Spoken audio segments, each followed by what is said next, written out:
Hello everyone, आप सभी का फिर से स्वागत है हमारे चैनल पे जिसका नाम है लाइफस्टाइल्स ऑफ देसी कपल। सो आज मैं ये वीडियो लेकर आई हूँ जिसमें मैं आपको बताने वाली हूँ what makes Germany a best country to live and to work. So चलिए अब हम बिना टाइम वेस्ट किए स्टार्ट करते हैं रीजंस के बारे में जानना जो जर्मनी को बेस्ट कंट्री बनाते हैं, जहाँ पर आप जॉब कर सकते हैं, आप स्टे कर सकते हैं, आप सेटल हो सकते हैं। तो जो सबसे पहला और सबसे इम्पॉर्टेंट है, जो हम सबकी लाइफ में बहुत वैल्यू भी रखता है, वो है हेल्थ केयर सिस्टम। सो जर्मनी का health care system world best health care system में आता है। इसका मतलब ये है कि आपको यहाँ पर सारी बेस्ट हेल्थ केयर फैसिलिटी मिलती हैं और सबसे अच्छी बात ये है कि यहाँ पे सभी लोग इंश्योर्ड होते हैं। इसका मतलब है यहाँ पे हेल्थ इंश्योरेंस कंपलसरी है, सभी को लेना पड़ता है। भले आप पब्लिक हेल्थ इंश्योरेंस लेंगे या प्राइवेट हेल्थ इंश्योरेंस लेंगे, पर आपको हेल्थ इंश्योरेंस लेना कंपलसरी है। और यहाँ पर जो हेल्थ केयर फैसिलिटी हैं वो बहुत ऑर्गेनाइज्ड हैं और यहाँ पे कुछ भी बायस नहीं है। ऐसा नहीं है कि आप दूसरी कंट्री से आए हैं या फिर आपके पास पब्लिक हेल्थ इंश्योरेंस है या प्राइवेट है तो आपको अलग टाइप से ट्रीटमेंट मिलेगा। यहाँ पे सबको इक्वली ट्रीट किया जाता है आपकी प्रॉब्लम्स के बेसिस पे। और एक बार आपने हेल्थ इंश्योरेंस में कंट्रीब्यूट किया है, इसका मतलब ये है कि आपको किसी भी विजिट पे, किसी भी डॉक्टर विजिट पे या किसी भी सर्जरी या ऑपरेशन पे या किसी भी टाइप के ट्रीटमेंट पे कुछ एक्स्ट्रा पे नहीं करना होगा। सो ये मुझे बेस्ट चीज़ लगती है क्योंकि यहाँ पे आकर आपको अपनी हेल्थ रिलेटेड इश्यूज़ के लिए अलग से सेविंग नहीं करनी होती। क्योंकि इंडिया में जैसे कि हमारे पास इंश्योरेंस होता है, उसके बाद भी बहुत सारी चीज़ें इंश्योरेंस में कवर नहीं होती और हमें एक बहुत बड़ा चंक अपने हेल्थ के लिए सेव करना होता है कि कभी कोई प्रॉब्लम आई हमें या हमारे फैमिली मेम्बर को, तो हमारे पास इनफ अमाउंट होना चाहिए। पर यहाँ पे ऐसा नहीं है। यहाँ पर आपको कोई सेविंग नहीं करनी है, बस आपको हेल्थ इंश्योरेंस में कंट्रीब्यूट करना है। जो हमारा सेकंड पॉइंट है वो है यहाँ का वर्क लाइफ बैलेंस। तो जर्मनी में वर्क लाइफ बैलेंस बहुत अच्छे से मेंटेन किया गया है। यहाँ पर कोई भी एम्प्लॉय ओवर टाइम नहीं करता। यहाँ पर किसी को भी ओवरनाइट काम करने के लिए फोर्स नहीं किया जाता। यहाँ पे वीकेंड्स में कोई काम नहीं करता। अगर आप लीव पे हैं तो आपको कोई कॉल, कोई ईमेल, कोई मैसेज या कोई भी इमरजेंसी कॉल्स नहीं आएंगे ऑफिस से कि आपको इस टाइम पे थोड़ा सा काम करना होगा या आपको सपोर्ट देना होगा। आप लीव पे हैं जिसका मतलब है आप लीव पे हैं, आप वेकेशन अपनी एंजॉय कर सकते हैं।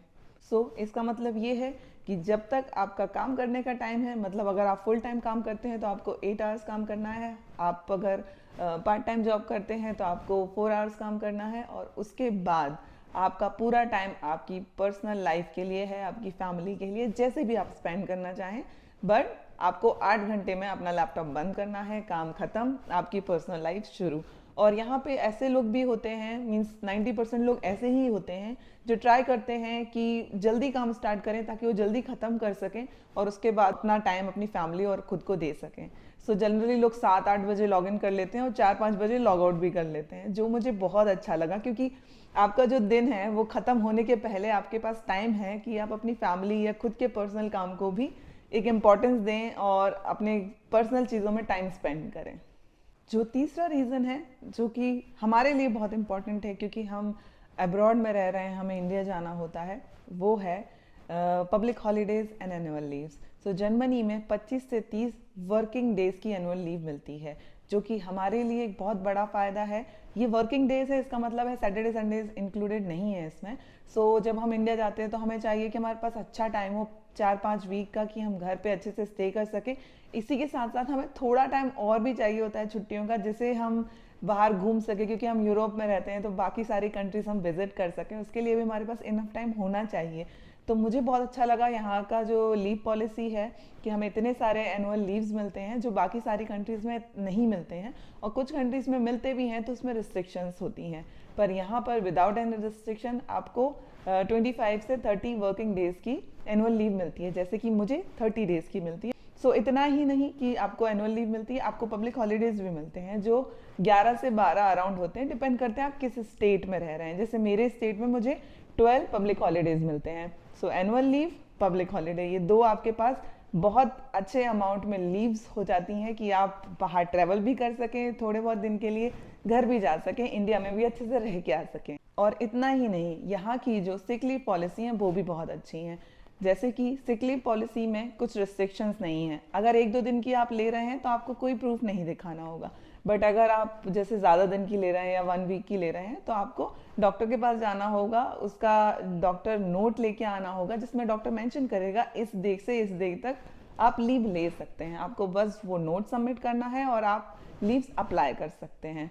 तो ये सिक लीव हो गई। मान लीजिए आपको ज़्यादा दिन की सिक लीव चाहिए तो सालाना मीन्स 1 साल में आप अप टू 6 वीक्स की सिक लीव ले सकते हैं, जो कि आपको फुल्ली पेड रहेगी। आपको कोई भी आपका पेमेंट डिडक्ट नहीं होगा उसमें से। और अगर ऐसा होता है, भगवान ना करे, कि आपको ज़्यादा दिन की सिक लीव चाहिए तो आप अप टू 78 वीक्स की सिक लीव भी ले सकते हैं 1 साल में। उसमें एक ये कंडीशन रहेगी कि आपकी जो ग्रॉस सैलरी है उसका आपको 70% ही मिलेगा, क्योंकि वो आपका इंश्योरेंस पे करेगा। बट इस केस में भी आपको सिक लीव मिल रही है। और इसके साथ साथ maternity and paternity leave policy भी यहाँ पर बहुत अच्छी है। इसमें को up to 14 weeks fully paid leave मिलेंगी। अगर आप चाहें कि आपको और ज़्यादा लीव चाहिए तो अप टू 24 मंथ्स आप मैटरनिटी लीव ले सकते हैं।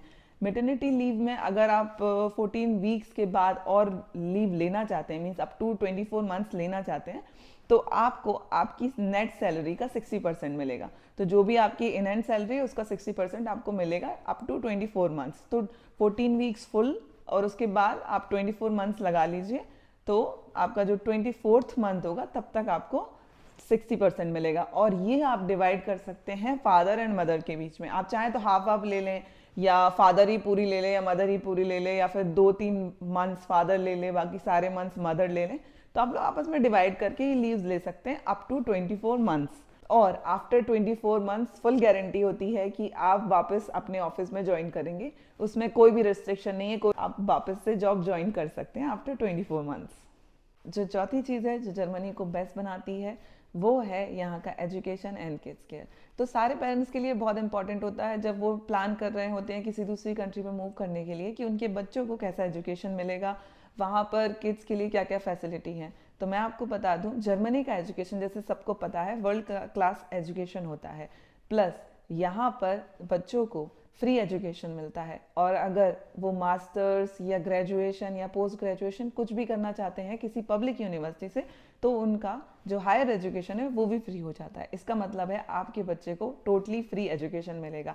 इतना ही नहीं, जर्मन गवर्नमेंट ये भी ध्यान रखती है कि किसी भी बच्चे की बेसिक नीड में कोई प्रॉब्लम ना आए। इसके लिए यहाँ पर किंडरगार्टन जो चाइल्ड केयर अमाउंट होता है वो पेरेंट्स को दिया जाता है, जो कि होता है 220 यूरोज से 250 यूरोज के अराउंड, जो डिपेंड करता है कि आपके कितने बच्चे हैं और आपके बच्चों की एज कितनी है। पर ये आप अमाउंट जो मैंने आपको बताया है इसी के अंदर आपको पर चाइल्ड पर मंथ मिलेगा।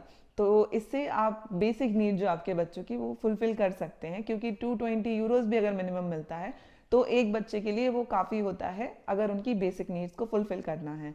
तो यहाँ की गवर्नमेंट इस चीज़ का भी ध्यान रखती है, जो कि पेरेंट्स के लिए बहुत इंपॉर्टेंट होता है कि किसी दूसरी कंट्री में आए तो उनके बच्चों का एजुकेशन और रहन सहन वो कैसे मेंटेन कर पा रहे हैं। सो जो 5th रीज़न है वो है लोकल कम्यूट, मतलब कि ट्रांसपोर्टेशन, और यहाँ का एटमॉस्फेयर एंड एनवायरनमेंट। तो आपको वैसे पता ही होगा कि जर्मनी का पॉपुलेशन बहुत ज़्यादा नहीं है, यहाँ बहुत कम जनता है, तो यहाँ पे पॉपुलेशन की वजह से इतना पोल्यूशन है भी नहीं, और बाकी सारी चीज़ें भी यहाँ पे बहुत ध्यान रखी जाती जिससे कि पोल्यूशन कम हो। तो यहाँ पे आपको शुद्ध हवा मिलेगी सांस लेने के लिए। यहाँ पे आप रोड्स पे भी वॉक कर रहे हैं तो आपको बहुत अच्छा लगेगा, क्योंकि कोई पोल्यूशन नहीं है। यहाँ पे लोग साइकिलिंग करते हुए दिख जाते हैं, क्योंकि यहाँ पर वही एक एक्सरसाइज होती है जो लोग करना पसंद करते हैं। जॉगिंग करते हुए दिख जाएंगे, वॉक करते हुए दिख जाएंगे, क्योंकि यहाँ पे पोल्यूशन नहीं है। तो लोगों को ज़रूरी नहीं है कि वो जिम ही जाएं ये सब करने के लिए, वो रोड पे वॉक करना या जॉगिंग करना या फिर साइकिलिंग करना पसंद करते हैं। एटमॉस्फेयर बहुत ही प्योर है, यहाँ का एनवायरनमेंट बहुत ही अच्छा है, और वेदर्स भी यहाँ के अच्छे होते हैं। सबसे अच्छी बात तो ये है कि आपको यहाँ पे आके ये सारी चीज़ें अच्छी लगेंगी जो आपकी हेल्थ के लिए भी अच्छी होती हैं। और सेकेंड चीज़, यहाँ पे जो ट्रांसपोर्टेशन एंड लोकल कम्यूट है वो बहुत ही इंटरेस्टिंग है। इंटरेस्टिंग मैं इसलिए बोल रही हूँ क्योंकि यहाँ पर ट्रैम, ट्रेन और बस तीनों चलते हैं, प्लस यहाँ पर फ्रिक्वेंसी बहुत ज़्यादा अच्छी है। किसी भी आप कम्यूट से जाएं, भले वो ट्रैम हो, ट्रेन हो या बस हो, इसी के साथ साथ आपको बहुत भीड़ नहीं मिलती है। फ्रीक्वेंसी इतनी अच्छी है कि अगर बसेस खाली भी जा रही होंगी ना तो वो खाली चली जाएंगी, क्योंकि उनका टाइम हो गया है। वो बहुत पंचुअली अपना काम करती हैं। तो अगर 2 मिनट में बस आने वाली है तो 2 मिनट में आएगी, अगर वहाँ कोई नहीं है तो वो खाली भी चली जाएगी, नेक्स्ट बस अपने टाइम पे आने वाली है। सो ये टाइम सेविंग एंड रिलैक्सिंग, आपको घर आके ऐसा नहीं लगेगा कि आपने पहाड़ तोड़ा है रास्ते में और आप बहुत थक गए हैं। आप बहुत ही रिलैक्स रहेंगे पूरे ट्रैवल में। जो अगला रीज़न है वो है इकोनॉमी। सो जर्मनी की इकोनॉमी वर्ल्ड बेस्ट इकोनॉमी में आती है, प्लस ये यूरोप का बिजनेस हब है। इसका मतलब क्लियरली ये है कि अगर आप जर्मनी में आते हैं तो आपके पास बहुत सारी करियर अपॉर्चुनिटीज़ रहेंगी और आपके पास बहुत सारे ऑप्शन होंगे जॉब करने के या अपनी जो करियर पाथ है वो चेंज करने के। इसी के साथ साथ जैसे कि आपकी फैमिली में कोई है या फिर डिपेंडेंट आपकी स्पाउस जो है उनको कोई बिजनेस में इंटरेस्ट है तो वो भी कर सकते हैं। वो चाहें तो वो जॉब भी कर सकते हैं, क्योंकि अपॉर्चुनिटीज़ यहाँ पे बहुत ज़्यादा हैं और रीज़न मैंने आपको बता दिया है। जो नेक्स्ट रीज़न है जो जर्मनी को बेस्ट बनाता है वो ये है कि जर्मनी का जो लोकेशन है, अगर आप मैप में चेक करेंगे तो आपको पता चलेगा कि ये ऐसे लोकेशन पे है यूरोप में कि आपको बाकी सारी कंट्रीज़, यूरोपियन कंट्रीज़ बहुत पास लगेंगी। तो आप किसी भी कंट्री में बाय ट्रेन भी ट्रैवल करते हैं तो आपको ज़्यादा टाइम नहीं लगेगा। जैसे ऑस्ट्रिया जाने में हमें 2 घंटे लगते हैं और स्विट्ज़रलैंड जाने में 4 घंटे। ये जस्ट एन एग्जांपल मैं आपको बता रही हूँ कि हमें इतना कम टाइम लगता है, वो भी ट्रेन से। और यहाँ का ट्रेन का सफ़र भी बहुत रिलैक्सिंग और बहुत ही स्मूथ होता है। अगर आप यूरोप में रह रहे हैं और अगर आप इतना आसानी से बाकी सारी कंट्रीज घूम सकते हैं तो इससे अच्छा क्या होगा। इसी के साथ साथ आपका जो अमाउंट है, जो आपका खर्चा है ट्रैवल में, वो भी बहुत ज़्यादा नहीं होता है। और अगर आप इंडिया से कंपेयर करेंगे, आप इंडिया से यूरोप में किसी कंट्री में आ रहे हैं, तब तो आप ज़मीन आसमान का अंतर देख सकते हैं। क्योंकि आप ये समझ लीजिए कि हम 5-6 हज़ार में एक कंट्री से दूसरी कंट्री पहुंच जाते हैं आसानी से। ये मैं ज़्यादा बता रही हूँ। और अगर आपको जैसे ऑस्ट्रिया तक ही जाना है तो ये भी हो सकता है कि आप 1000-1500 में पहुंच जाएं। इतना आसान और इतना सस्ता ट्रैवल होता है। और आपको तो पता ही है यूरोप कितना सुंदर है। जर्मनी तो सुंदर है ही, पर जर्मनी के साथ साथ यूरोप की बाकी सारी कंट्रीज भी कितनी सुंदर हैं। तो यहाँ आए और सारी कंट्रीज ना घूमें, ऐसा तो हो नहीं सकता। और इतने सस्ते और इतना टाइम कम लगाकर अगर हम घूम पा रहे हैं तो उससे ज़्यादा अच्छा क्या होगा। जो अगला रीज़न है वो ये है कि जर्मनी आपको सिखाएगी कि पंचुअल होना क्या होता है और स्ट्रेट फॉरवर्ड होना क्या होता है। ये एक बहुत बड़ी लर्निंग है जर्मनी में, जो मैं यहाँ आके सीखी हूँ कि यहाँ पर सब लोग बहुत पंचुअल होते हैं टाइम को लेके। अगर आपको कोई अपॉइंटमेंट मिला है तो आपको अपॉइंटमेंट के टाइम पर ही जाना है, आप उससे लेट नहीं हो सकते। आप कोई भी रीज़न नहीं दे सकते लेट होने का। यहाँ के लोग बहुत स्ट्रिक्ट होते हैं टाइम को लेके। तो अब मेरी आदत ऐसी हो गई है कि मैं हमेशा टाइम के पहले पहुंचती हूँ, ताकि मैं अपना अपॉइंटमेंट किसी भी रीज़न से मिस ना करूँ। और अगर आपका अपॉइंटमेंट मिस हुआ तो आपको कोई भी एंटरटेन नहीं करता। वैसे ही मैंने आपको बताया ट्रांसपोर्टेशन में, अगर आपकी बस 2 बजे आनी है तो 2 बजे आएगी, 2:01 पर आनी तो 2:01 पर ही आएगी। पता नहीं इतना कैसे मेंटेन कर लेते हैं कि ट्रैफिक सब कुछ इतना ऑर्गेनाइज है, इतना अच्छे से मेंटेन हो जाता है कि हर चीज़ टाइम पर ही होती है। यहाँ पर आकर मैंने सीखा कि पंचुअल होना क्या होता है, डिसिप्लिन होना क्या होता है, जो कि बहुत इंपॉर्टेंट है लाइफ में। अगर आप डिसिप्लिन हैं तो आप बहुत सारी प्रॉब्लम से बच सकते हैं। तो ये मैंने जर्मनी आकर सीखा। और इसी के साथ साथ यहाँ पर लोग बहुत स्ट्रेट फॉरवर्ड होते हैं। जैसे कि हम घुमा फिरा के किसी के बारे में बताते हैं कि अगर हमें किसी के बारे में बताना है, फीडबैक देना है, तो हम नहीं चाहेंगे कि सामने वाले को हर्ट हो। यहाँ पर ऐसा कुछ नहीं होता। यहाँ पर अगर मैनेजर फीडबैक दे रहा है तो स्ट्रेट फॉरवर्ड दे देगा कि आपने बुरा किया है, आपने अच्छा किया है, आपने बहुत ही खराब कर दिया है। तो आपको हर चीज़ बहुत स्ट्रेट फॉरवर्ड मिलेगी। इसका मतलब ये नहीं कि ये लोग रूड हैं। ये लोग साउंड करते हैं ऐसे कि ये लोग रूड हैं, बट यहाँ पे ये चीज़ बहुत अच्छी है। कुछ भी ऐसे पीठ पीछे नहीं होता, जो है सब सामने है, कोई पॉलिटिक्स नहीं होती। आपको अपना दिमाग लगाना है केवल काम में, और जो आपको फीडबैक मिल रहा है उसके बेसिस पे आपको काम करना है। ऐसा नहीं है कि आपको फीडबैक मिला फिर आपको उस फीडबैक के बारे में सोचना है कि ऐसा क्यों बोला, ऐसा इसलिए बोला होगा, ऐसा कुछ नहीं। जो है साफ साफ बोलेंगे, जो है साफ साफ रहेगा आपके सामने, कुछ भी पीठ पीछे नहीं रहेगा, जो बेस्ट पार्ट है। क्योंकि वो सारी पॉलिटिक्स में दिमाग लगाने का कोई मतलब नहीं होता।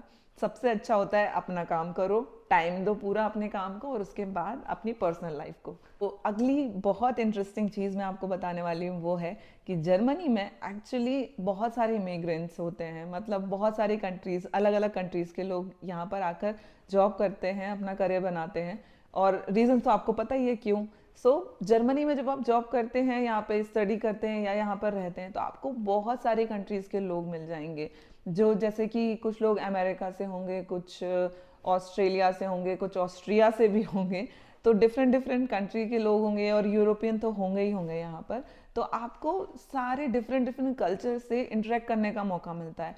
क्योंकि सब बाहर से आए हैं तो उनको भी अच्छा लगता है बाकी सारे लोगों से इंटरेक्ट करने में। तो सब लोग बहुत ही फ्रेंडली होते हैं एक दूसरे के साथ। यहाँ पर रहकर बाकी सारी कंट्रीज़ के बारे में जानकर, उनका कल्चर जानकर आप बहुत ओपन माइंडेड हो जाते हैं। और ऐसा नहीं कि आप गलत तरीके से ओपन माइंडेड हो जाते हैं, आपको यहाँ पे रह के उनके कल्चर की क्या वैल्यूज़ हैं वो भी पता चलती हैं। यहाँ पे भी लोगों में बहुत सारी अच्छी बातें होती हैं जो आपको पता चलती हैं। तो ये एक बहुत डिफरेंट एक्सपीरियंस है जो आपको जर्मनी में होगा, क्योंकि जर्मनी एक ऐसी कंट्री है जहाँ पर डिफरेंट डिफरेंट कंट्रीज़ के लोग आपको ऐसे ही मिल जाएंगे हर दूसरे घर में।